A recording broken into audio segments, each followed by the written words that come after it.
Kota menggeliat. Kios-kios di setiap pasar mulai dibuka. Barang-barang dijajakan. Setiap orang membutuhkan anggaran untuk berbelanja. Dan tidak setiap orang mampu menahan diri untuk sederhana. Bagi sebagian orang, uang menjadi dewa dalam kehidupan. Ia harus didapatkan demi menjunjung martabat dan kenyamanan hidup. Untuk hal itu, kadang mereka melakukan penyimpangan. Siang, Pak. Oh iya. Bapak beli bunga untuk apa ya, Pak ya? Oh, untuk upacara itulah, semacam upacara ritual gitu di Parangkusumo. Jadi Bapak sering melakukan ritual-ritual. Bapak pernah ke Gua Sinaga?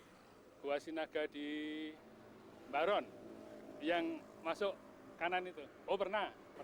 Kalau Bapak melakukan ritual, tujuannya untuk apa, Pak? Biasanya kalau saya melakukan ritual tujuannya untuk keselamatan, ya baik diri saya maupun orang lain, maupun bangsa atau gagahnya lagi mungkin negara gitu ya. Jadi ya semacam berdoa pada Tuhan sebetulnya. Bapak tidak ingin mencari kekayaan atau pelarisan atau apa namanya di Sinaga? Wah, medeni itu. Medeni itu jangan-jangan nanti saya tekan kontrak ke sana nanti.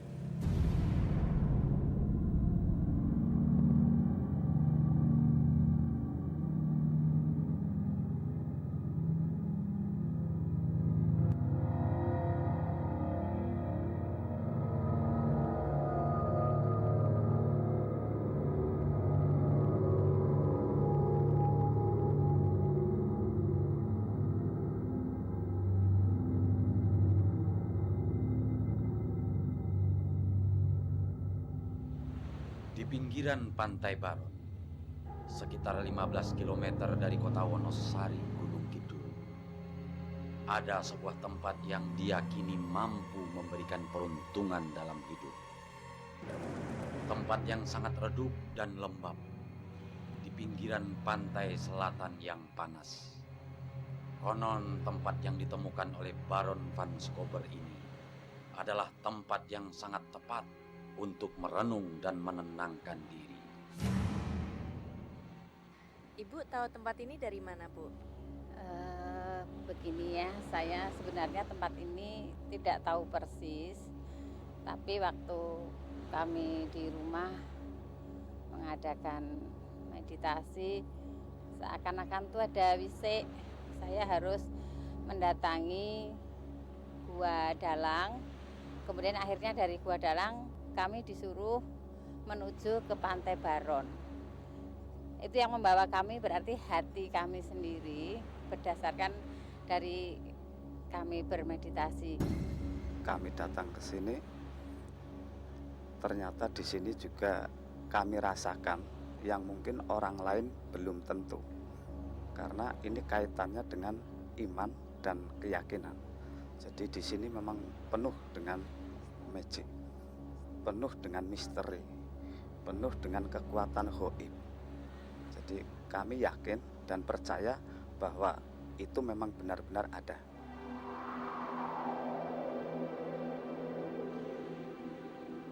Goa, sejak zaman purba, dipercaya sebagai tempat sunyi untuk mengguratkan keinginan-keinginan mistis. Kenyataan ini sangat nampak dalam fenomena Gua Sinaga. Disinilah para peziarah memohon berkah untuk mendapatkan berbagai hal, terutama rizki dan kemuliaan. Pesugihan mendutan sebagai salah satu tujuan peziarah. Mendut, kata dalam bahasa Jawa yang artinya mentul atau membal.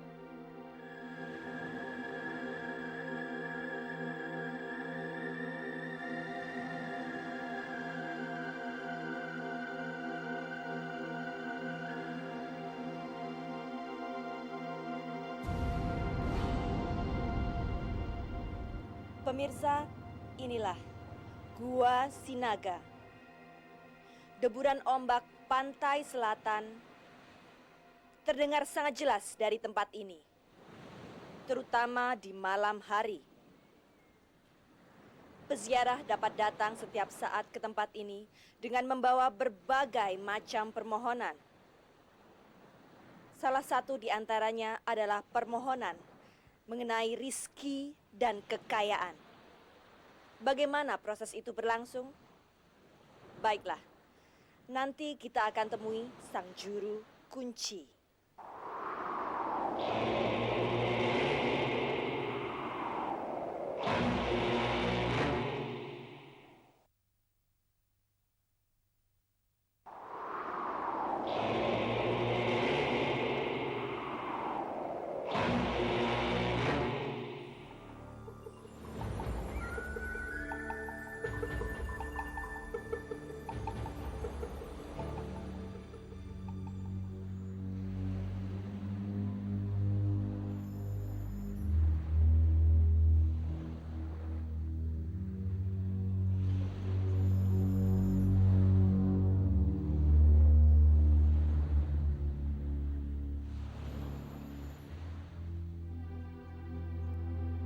Tidaklah mudah untuk melakukan ritual di sekitar Goa Sinaga. Para peziarah meyakini ritual ini menganut apa yang dilakukan oleh Panembahan Senopati saat menyempurnakan perjalanan spiritualnya sebagai Raja Mataram yang mulia. Namun telah terjadi penyimpangan di sini. Tanah dan batu yang licin sanggup menghempaskan setiap insan yang hilang kesigapannya. Jika tak mampu mengendalikan badan, maka ia akan terhempas dan raib di dasar goa yang dalam dan hitam. Jeritannya kan hilang di telan pusaran air yang gemuruh.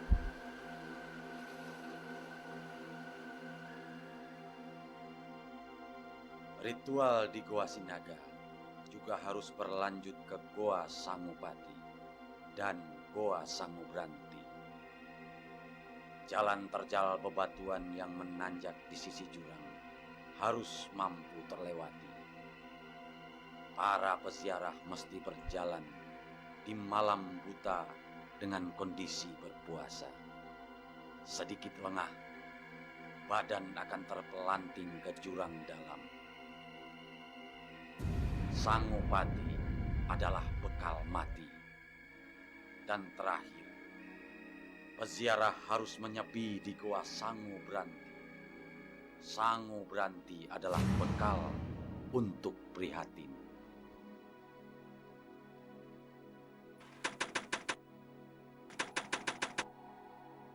Kalau diuraikan, Mbak, itu sebetulnya apa ya? Orang itu membuang rasa malu karena mendut itu sebetulnya kalau dipandang dari umum itu kan apa ya, istilahnya itu kurang trep. Karena apa? Karena persyaratan untuk mencari mendut itu harus dengan jalan laku serong. Dalam arti kalau orang mengatakan wah itu demenan atau kumpul kebo gitu, jadi itu kan kalau dilihat umum itu sebetulnya tidak baik, tapi nyatanya orang kok tetap menggunakan itu karena dia yakin dengan cara seperti itu bisa berhasil gitu. Yang penting dia itu banyak, katakanlah banyak menggait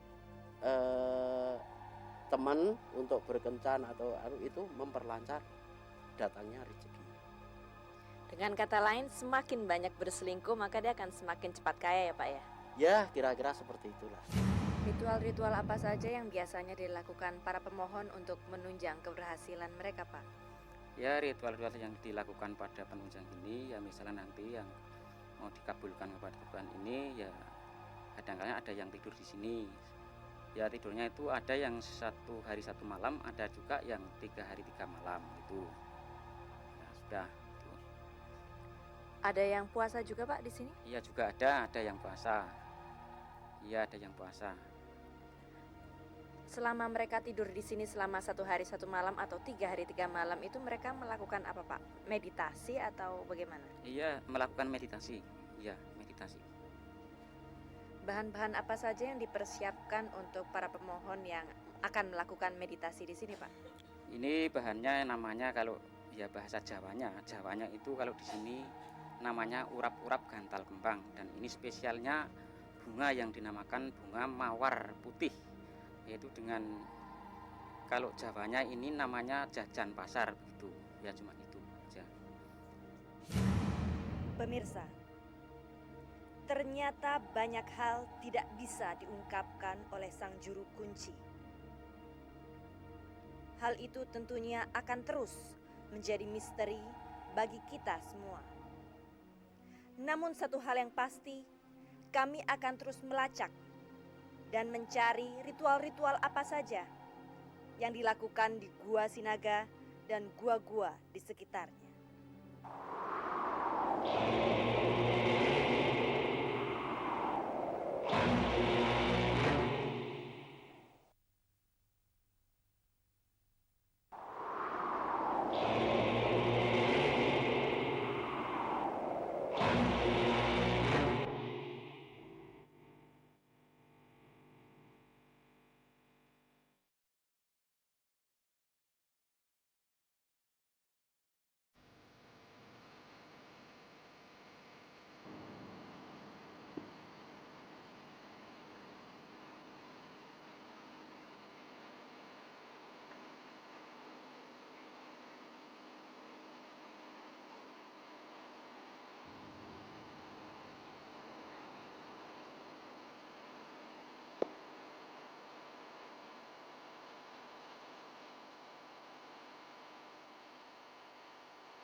disinilah ritual untuk mencari kekayaan menjadi milik orang-orang yang sanggup mengorbankan dirinya dan berhadapan dengan kematian. Untuk yang pertama, sang anak biasanya dikorbankan sesuai persembahan. Inilah perjanjian dalam pesugihan mendutan.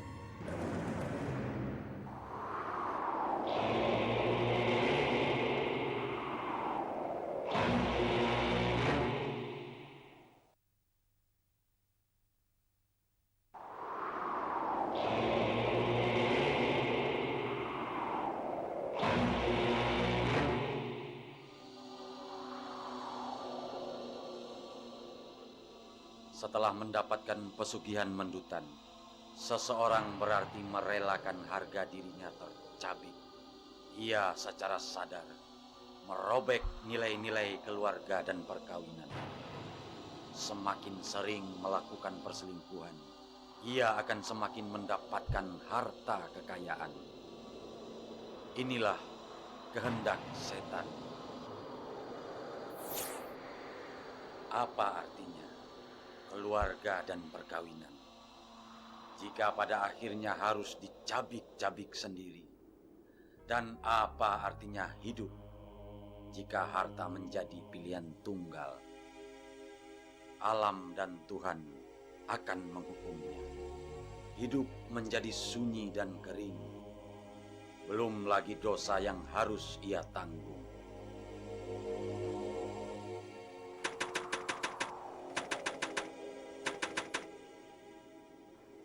Mengenai fenomena yang ada di dalam masyarakat tentang pesugihan, ini memang sudah menggejala dari zaman dulu. Dan rupanya ini memang menggoda sekali bagi orang-orang yang kurang kuat imannya. Padahal di dalam Al-Quran, surah Ibrahim ayat yang ke-7, Allah memberikan satu peringatan bagi kita semuanya. Yang bunyinya begini, A'udzubillahi minasyaitonirrajim. La in syakartum la azidannakum wa la in kafartum inna 'adzabi lasyadid. Oleh karena itu, kalau orang-orang yang tidak mensyukuri nikmat pemberian Allah kadang tidak sabar, tidak mau menerima apa pemberian Allah, padahal yang namanya lahir, kemudian hidup, kemudian rizki, kemudian mati itu sudah ditentukan oleh Allah. Tapi ada yang tidak mau bersyukur sehingga mencari jalan yang pintas, padahal itu semua nanti akan berakibat fatal. Resikonya adalah azab Allah yang sangat pedih dan kejam. Satu contoh, seandainya seseorang itu mencari jalan pintas, kemudian memang itu berhasil, tapi dalam kondisi tertentu yang namanya bahagia dunia tidak akan bisa menyambung kehidupan akhirat.